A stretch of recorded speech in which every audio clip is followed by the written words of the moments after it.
चलिए आगे बढ़ते हैं। प्रधानमंत्री नरेंद्र मोदी 2 दिवसीय कुवैत के दौरे पर हैं। श्रमिकों से प्रधानमंत्री मोदी ने संवाद किया। भारतीय समुदाय के बीच में देश के प्रधानमंत्री पहुंचे हैं। आपको तस्वीरें दिखा रहे हैं। भारत के प्रधानमंत्री नरेंद्र मोदी 2 दिवसीय कुवैत के दौरे पर, लेकिन भारतीयों के बीच में जो देश से दूर है, भारतीय समुदाय के बीच में प्रधानमंत्री नरेंद्र मोदी पहुंचे हैं। इससे पहले मजदूरों को, श्रमिकों को संबोधित किया था। तस्वीरें आपको दिखा रहे हैं। ये कुवैत से सीधी तस्वीरें हैं, क्योंकि आप जानते हैं कि बड़ी तादाद में भारत से भी काम की तलाश में पहुंचते हैं लोग बाहर, और ऐसे में उन सभी की हौसला अफजाई के लिए श्रमिकों के साथ संवाद करने की तस्वीर वो हो, या फिर भारतीय समुदाय के लोगों के साथ मुलाकात कर भारत माता की तस्वीरें आप देख रहे हैं। भारत माता की, भारत माता की नमस्कार।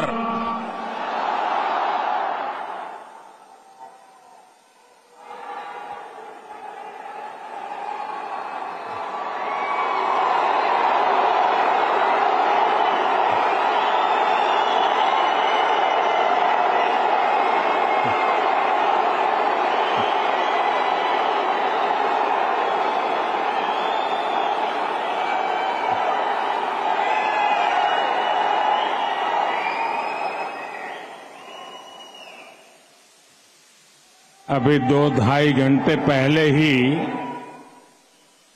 मैं कुवैत पहुंचा हूं, और जब से यहां कदम रखा है तब से ही चारों तरफ एक अलग ही अपनापन, एक अलग ही गर्मजोशी महसूस कर रहा हूं।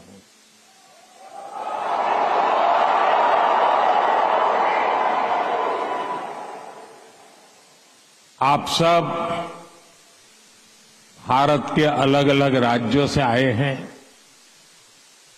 लेकिन आप सभी को देखकर ऐसा लग रहा है जैसे मेरे सामने मिनी हिंदुस्तान उमड़ आया है।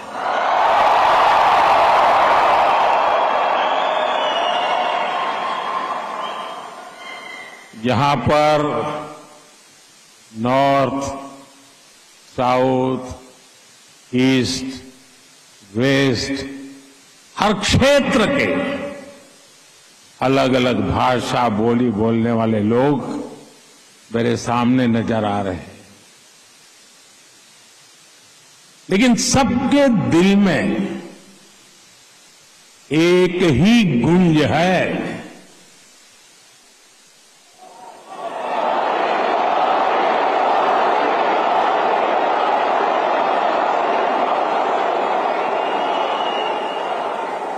सबके दिल में एक ही गूंज है, भारत माता की, भारत माता की। यहां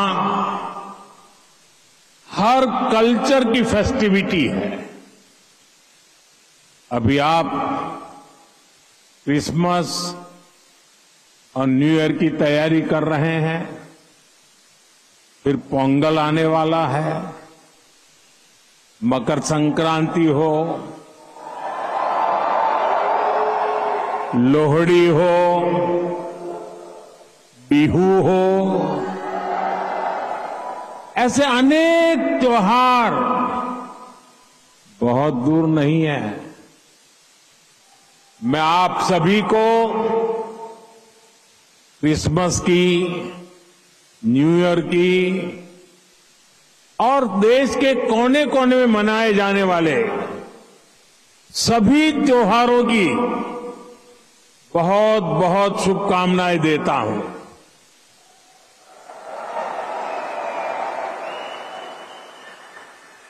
साथियों,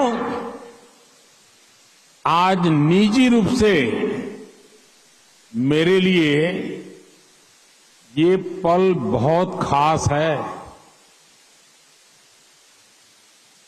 43 इयर्स 4 दशक से भी ज्यादा समय 43 इयर्स के बाद भारत का कोई प्रधानमंत्री कुवैत आया है।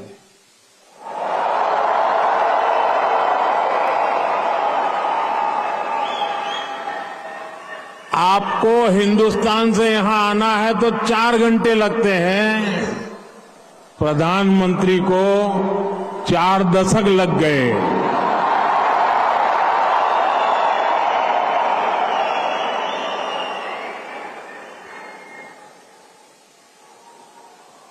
आप में से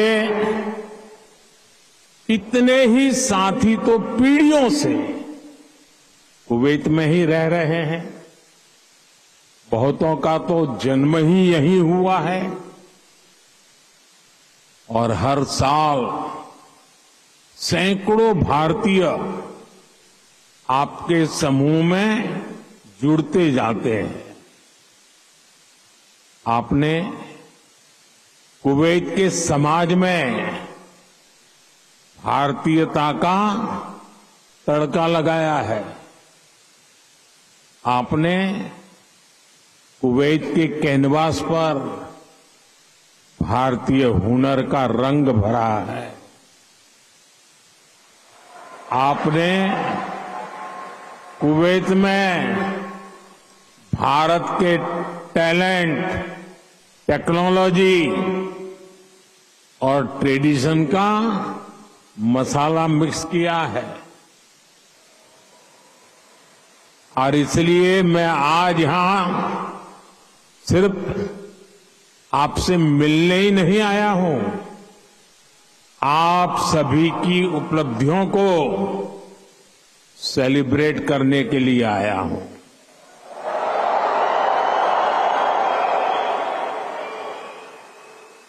साथियों, थोड़ी देर पहले ही मेरी यहां काम करने वाले भारतीय श्रमिकों, प्रोफेशनल से मुलाकात हुई है। ये साथी यहां कंस्ट्रक्शन के काम से जुड़े हैं, अन्य अनेक सेक्टर्स में भी अपना पसीना बहा रहे हैं। भारतीय समुदाय के डॉक्टर्स, नर्सेज, पैरामेडिक्स के रूप में कुवैत के मेडिकल इंफ्रास्ट्रक्चर की बहुत बड़ी शक्ति है। आप में से जो टीचर्स हैं, वे कुवैत की अगली पीढ़ी को मजबूत बनाने में सहयोग कर रहे हैं। आप में से जो इंजीनियर्स हैं, आर्किटेक्ट हैं, वे कुवैत के नेक्स्ट जनरेशन इंफ्रास्ट्रक्चर का निर्माण कर रहे हैं। और साथियों, जब भी मैं कुवैत की लीडरशिप से बात करता हूं तो वो आप सभी की बहुत प्रशंसा करते हैं।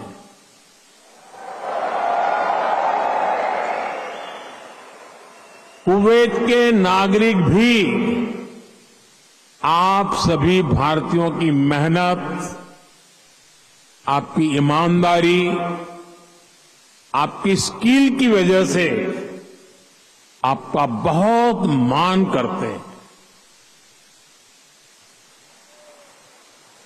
आज भारत रेमिटेंस के मामले में दुनिया में सबसे आगे है, तो इसका बहुत बड़ा श्रेय भी आप सभी मेहनत का साथियों को जाता है। देशवासी भी आपके इस योगदान का सम्मान करते हैं। साथियों, भारत और कुवैत का रिश्ता सभ्यताओं का है, सागर का है, स्नेह का है, व्यापार कारोबार का है। भारत और कुवैत अरब सागर के दो किनारों पर बसे हैं। हमें सिर्फ डिप्लोमेसी ने ही नहीं बल्कि दिलों ने आपस में जोड़ा है। हमारा वर्तमान ही नहीं बल्कि हमारा अतीत भी हमें जोड़ता है। एक समय था जब कुवैत से मोती, खजूर और शानदार नस्ल के घोड़े भारत जाते थे और भारत से भी बहुत सारा सामान यहां आता रहा है। भारत के चावल, भारत की चाय, भारत के मसाले, कपड़े, लकड़ी यहां आती थी। भारत की टीकवुड से बनी नौकाओं में सवार होकर कुवैत के नाविक लंबी यात्राएं करते थे। कुवैत के मोती भारत के लिए किसी हीरे से कम नहीं रहे हैं। आज भारत की ज्वेलरी की पूरी दुनिया में धूम है तो उसमें कुवैत के मोतियों का भी योगदान है। गुजरात में तो हम बड़े बुजुर्गों से सुनते आए हैं कि पिछली शताब्दियों में कुवैत से कैसे लोगों का, व्यापारी कारोबारियों का आना जाना रहता था। खासतौर पर 19वीं सेंचुरी में ही कुवैत से व्यापारी सूरत आने लगे थे। तब सूरत कुवैत के मोतियों के लिए इंटरनेशनल मार्केट हुआ करता था। सूरत हो, पोरबंदर हो, वेरावल हो, गुजरात के बंदरगाह इन पुराने संबंधों के साक्षी है। कुवैती व्यापारियों ने गुजराती भाषा में अनेक किताबें भी पब्लिश की है। गुजरात के बाद कुवैत के व्यापारियों ने मुंबई और दूसरे बाजारों में भी उन्होंने अलग पहचान बनाई थी।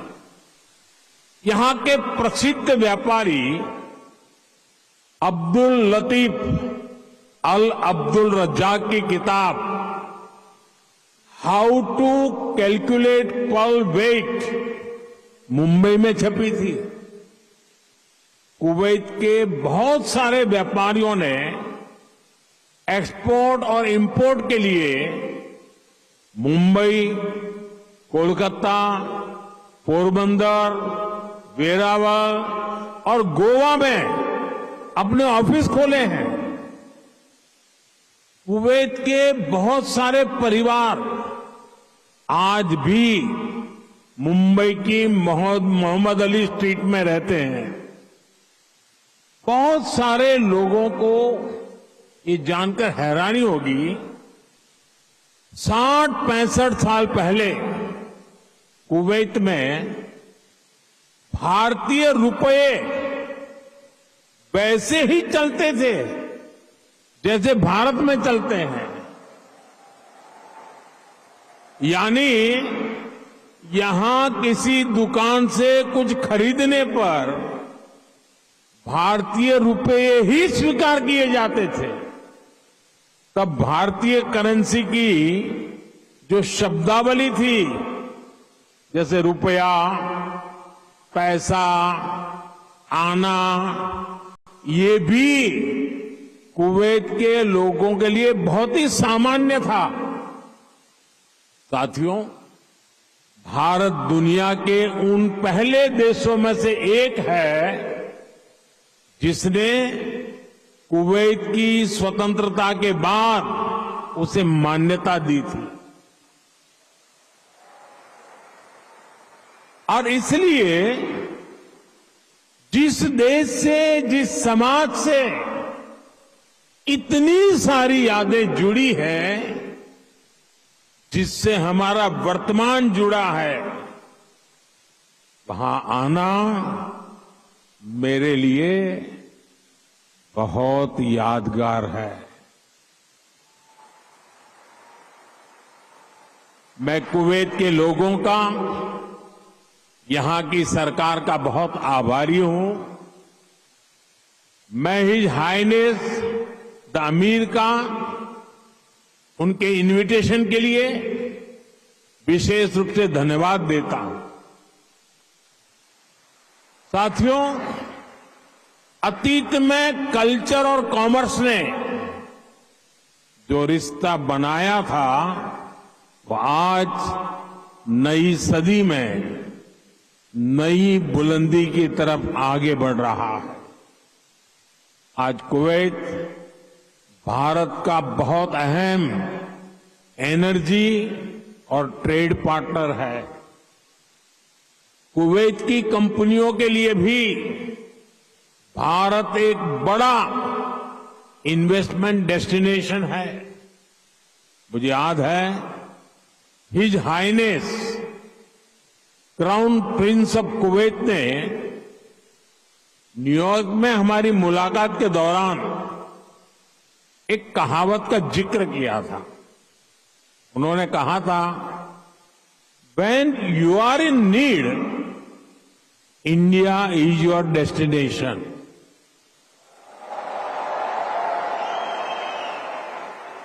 भारत और कुवैत के नागरिकों ने दुख के समय में, संकट काल में भी एक दूसरे की हमेशा मदद की है। कोरोना महामारी के दौरान दोनों देशों ने हर स्तर पर एक दूसरे की मदद की।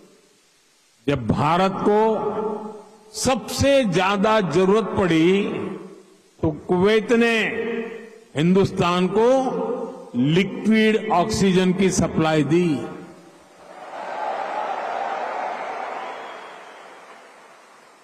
His highness the crown prince ने खुद आगे आकर सबको तेजी से काम करने के लिए प्रेरित किया।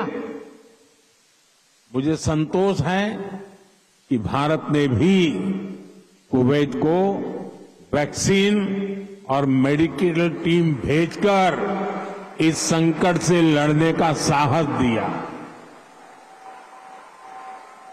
भारत ने अपने पोर्ट्स खुले रखे ताकि कुवैत और इसके आसपास के क्षेत्रों में खाने पीने की चीजों का कोई अभाव ना हो। अभी इसी साल जून में यहां कुवैत में कितना हृदय विदारक हादसा हुआ। मंगब में जो अग्निकांड हुआ, उसमें अनेक भारतीय लोगों ने अपना जीवन खोया। मुझे जब ये खबर मिली तो बहुत चिंता हुई थी, लेकिन उस समय कुवैत सरकार ने जिस तरह का सहयोग किया, वो एक भाई ही कर सकता है। मैं कुवैत के इस जज्बे को सलाम करूंगा। साथियों, हर सुख दुख में साथ रहने की ये परंपरा हमारे आपसी रिश्ते, आपसी भरोसे की बुनियाद है। आने वाले दशकों में हम अपनी समृद्धि के भी बड़े पार्टनर बनेंगे। हमारे लक्ष्य भी बहुत अलग नहीं है। कुवैत के लोग न्यू कुवैत के निर्माण में जुटे हैं। भारत के लोग भी साल 2047 तक देश को एक डेवलप्ड नेशन बनाने में जुटे हैं। कुवैत ट्रेड और इनोवेशन के जरिए एक डायनेमिक इकोनॉमी बनना चाहता है। भारत भी आज इनोवेशन पर बल दे रहा है, अपनी इकोनॉमी को लगातार मजबूत कर रहा है। ये दोनों लक्ष्य एक दूसरे को सपोर्ट करने वाले हैं। न्यू कुवैत के निर्माण के लिए जो इनोवेशन, जो स्किल, जो टेक्नोलॉजी, जो मैन पावर चाहिए, वो भारत के पास है। भारत के स्टार्टअप्स, फिनटेक से हेल्थ केयर तक, स्मार्ट सिटी से ग्रीन टेक्नोलॉजी तक, कुवैत की हर जरूरत के लिए कटिंग एज सॉल्यूशंस बना सकते हैं। भारत का स्किल यूथ कुवैत की फ्यूचर जर्नी को भी नई स्ट्रेंथ दे सकता है। साथियों, भारत में दुनिया की स्किल कैपिटल बनने का भी सामर्थ्य है। आने वाले कई दशकों तक भारत दुनिया का सबसे युवा देश रहने वाला है। ऐसे में भारत दुनिया की स्किल डिमांड को पूरा करने का सामर्थ्य रखता है और इसके लिए भारत दुनिया की जरूरतों को देखते हुए अपने युवाओं का स्किल डेवलपमेंट कर रहा है, स्किल अपग्रेडेशन कर रहा है। भारत ने हाल के वर्षों में करीब 2 दर्जन देशों के साथ माइग्रेशन और रोजगार से जुड़े समझौते किए। इनमें गल्फ कंट्रीज के अलावा Japan, Australia, France, Germany, Mauritius, UK और इटली जैसे देश शामिल हैं। दुनिया के देश भी भारत की स्किल्ड मैन पावर के लिए दरवाजे खोल रहे हैं। साथियों, विदेशों में जो भारतीय काम कर रहे हैं, उनके वेलफेयर और सुविधाओं के लिए भी अनेक देशों से समझौते किए जा रहे हैं। आप ई माइग्रेट पोर्टल से परिचित होंगे। इसके जरिए विदेशी कंपनियां और रजिस्टर्ड एजेंटों की एक ही प्लेटफॉर्म पर लाया गया है। इससे मैन पावर की कहां जरूरत है, किस तरह की मैन पावर चाहिए, किस कंपनी को चाहिए, ये सब आसानी से पता चल जाता है। इस पोर्टल की मदद से बीते 4-5 सालों में ही लाखों साथी यहां खाड़ी देशों में भी आए हैं। ऐसे हर प्रयास के पीछे एक ही लक्ष्य है, भारत के टैलेंट से दुनिया की तरक्की हो और जो बाहर कामकाज के लिए गए हैं उनको हमेशा सहूलियत रहे। कुवैत में भी आप सभी को भारत के इन प्रयासों से बहुत फायदा होने वाला है। साथियों, हम दुनिया में कहीं भी रहे, उस देश का सम्मान करते हैं और भारत को नई ऊंचाई छूता देख उतने ही प्रसन्न भी होते हैं। आप सभी भारत से यहां आए, यहां रहे, लेकिन भारतीयता को आपने अपने दिल में संजो कर रखा है। अब आप मुझे बताइए, कौन भारतीय होगा जिसे मंगलायन की सफलता पर गर्व नहीं होगा? कौन भारतीय होगा जिसे चंद्रयान की चंद्रमा पर लैंडिंग की खुशी नहीं हुई होगी? मैं सही कह रहा हूं कि नहीं कह रहा हूं? आज का भारत एक नए मिजाज के साथ आगे बढ़ रहा है। आज भारत दुनिया की 5वीं सबसे बड़ी इकोनॉमी है।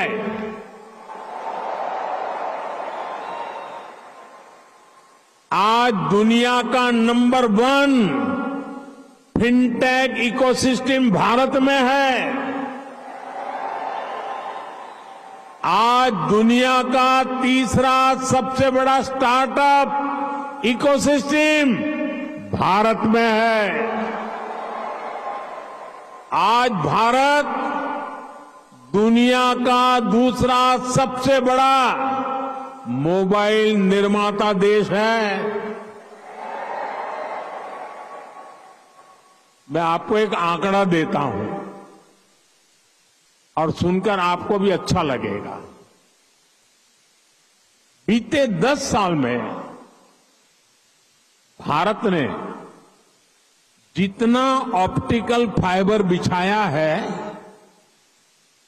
भारत में जितना ऑप्टिकल फाइबर बिछाया है उसकी लंबाई वो धरती और चंद्रमा की दूरी से भी 8 गुना अधिक है।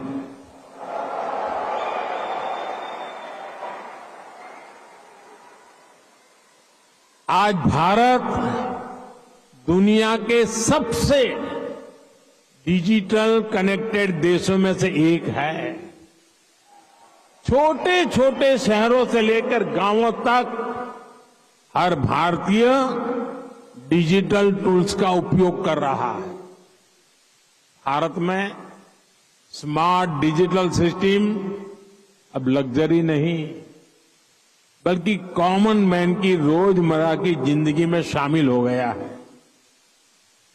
भारत में चाय पीते हैं, रेहड़ी पटरी पर फल खरीदते हैं तो डिजिटली पेमेंट करते हैं। राशन मंगाना है, खाना मंगाना है, फल सब्जियां मंगानी है, घर का फुटकर सामान मंगाना है, बहुत कम समय में ही डिलीवरी हो जाती है और पेमेंट भी फोन से ही हो जाता है। डॉक्यूमेंट्स रखने के लिए लोगों के पास डिजी लॉकर है। एयरपोर्ट पर सीमलेस ट्रैवल के लिए लोगों के पास डिजी यात्रा है। टोल बूथ पर समय बचाने के लिए लोगों के पास फास्टैग है। भारत लगातार डिजिटली स्मार्ट हो रहा है और ये तो अभी शुरुआत है। भविष्य का भारत ऐसे इनोवेशन की तरफ बढ़ने वाला है जो पूरी दुनिया को दिशा दिखाएगा। भविष्य का भारत दुनिया के विकास का हब होगा, दुनिया का ग्रोथ इंजन होगा। वो समय दूर नहीं जब भारत दुनिया का ग्रीन एनर्जी हब होगा।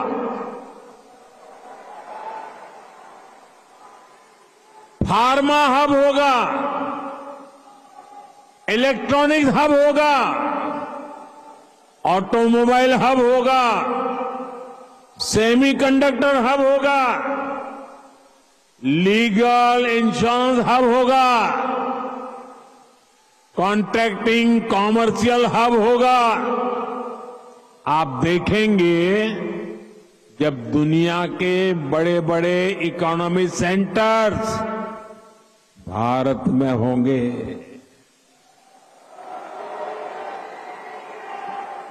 ग्लोबल कैपेबिलिटी सेंटर्स हो,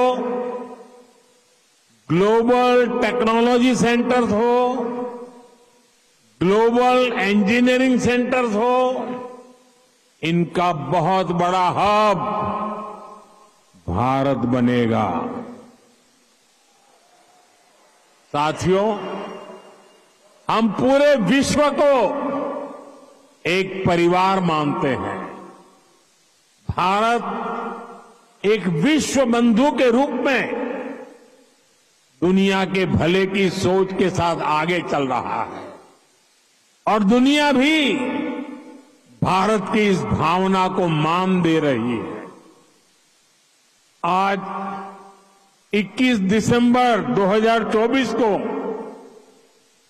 दुनिया अपना पहला वर्ल्ड मेडिटेशन डे सेलिब्रेट कर रही है।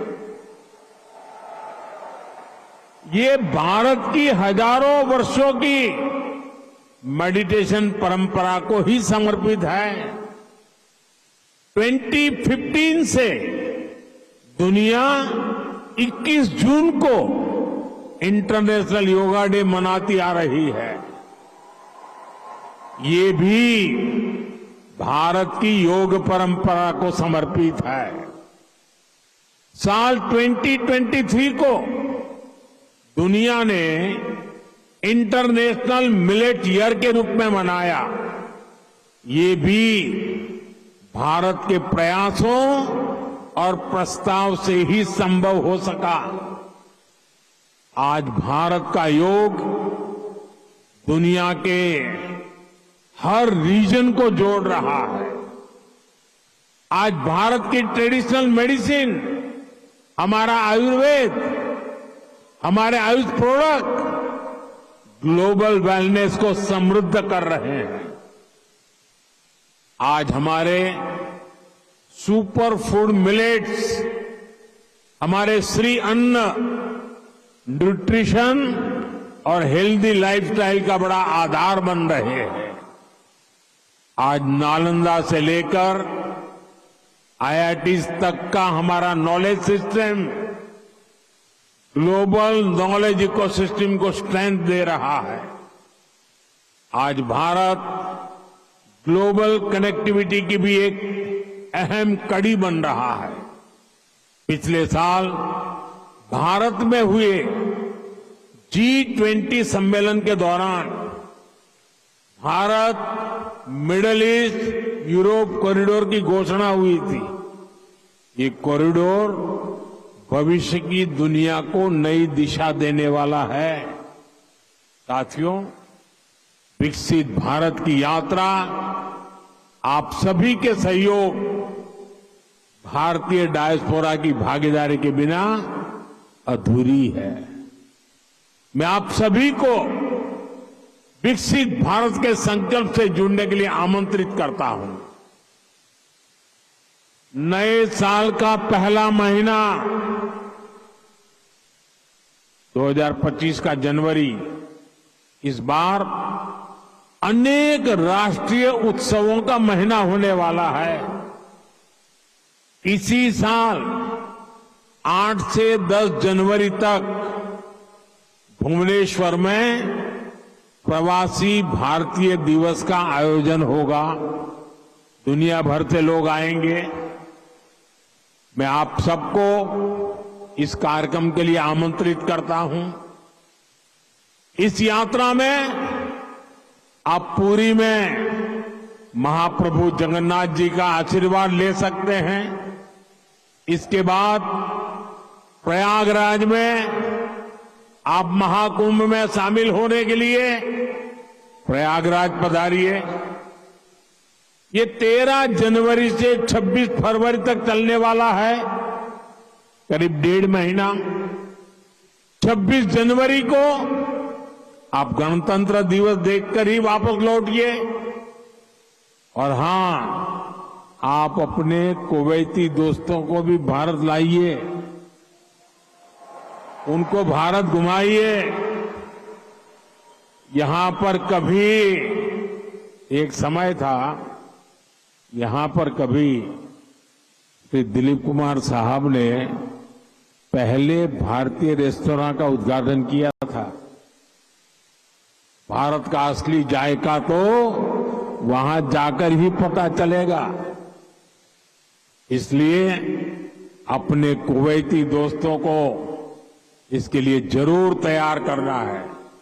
साथियों, मैं जानता हूं कि आप सभी आज से शुरू हो रहे अरेबियन गल्फ कप के लिए भी बहुत उत्सुक है।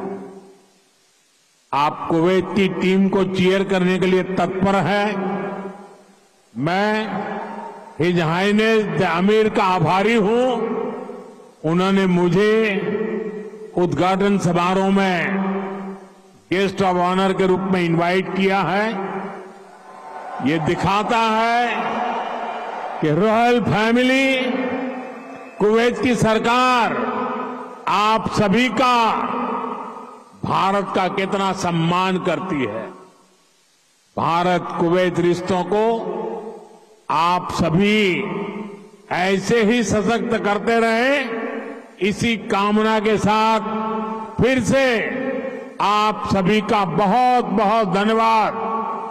भारत माता की, भारत माता की, भारत माता की, बहुत बहुत धन्यवाद। तो भारत के प्रधानमंत्री नरेंद्र मोदी को भारत से दूर लेकिन भारतीयों के बीच आप सुन रहे थे। भारतीय समुदाय के बीच देश के प्रधानमंत्री नरेंद्र मोदी जब पहुंचे और हर बार की तरह अपने देश से दूर एक दूसरा भारत बनता हुआ नजर आया, क्योंकि जितनी बड़ी तादाद में भारतवासी उन्हें सुनने के लिए, उन्हें देखने के लिए और मोदी मोदी के जयकारे आपको सुनाई भी दे रहे हैं, क्योंकि ये लोकप्रियता का पैमाना है। देश से दूर देशवासियों के बीच जब देश के प्रधानमंत्री पहुंचते हैं तो घंटों सिर्फ एक झलक पाने के लिए और सोने पर सुहागा तब हो जाता है जब एक लंबे वार्तालाप के साथ और खास तौर पर उनके बीच में भारत की वास्तविक और वर्तमान तस्वीर को लेकर वो पहुंचे। तो एक भारतवासी के तौर पर सभी के चेहरे पर जो मुस्कान और जो तेज, जो उत्सुकता इस समय नजर आ रही है, आप तस्वीरों के जरिए देख रहे हैं। भारत कैसे डिजिटली रोजाना नित नए आयाम रच रहा है। भले ही वो उन्होंने दूरी की बात करके कहा, उन्होंने आने के साथ ही संबोधन में कहा कि बड़े सालों के बाद भारत का कोई प्रधानमंत्री कुवैत पहुंच रहा है। हालांकि 4 घंटे की दूरी फ्लाइट की है भारत से कुवैत की, लेकिन यहां पहुंचने में भारत के प्रधानमंत्री को 4 दशक लग गए। और प्रधानमंत्री नरेंद्र मोदी जब पहुंचे तो खाली हाथ नहीं पहुंचे, भारत की वास्तविक और वर्तमान तस्वीर के साथ पहुंचे। तस्वीरें आप देख रहे हैं। देखिए किस तरह से लोग उन्हें देखने के लिए, उनसे हाथ मिलाने के लिए, उन्हें सिर्फ छूने के लिए इतने लालायित नजर आ रहे हैं। और देश के प्रधानमंत्री भी लोगों के बीच से होकर गुजर रहे हैं, वेव कर रहे हैं, अभिनंदन स्वीकार कर रहे हैं। भारत के टैलेंट की दुनिया भर में जो कदर बढ़ी है, जो तरक्की हो रही है, उसमें भारत के टैलेंट, भारत के लोगों का भी योगदान है, ये कहकर उन्होंने अपने संबोधन का समापन किया।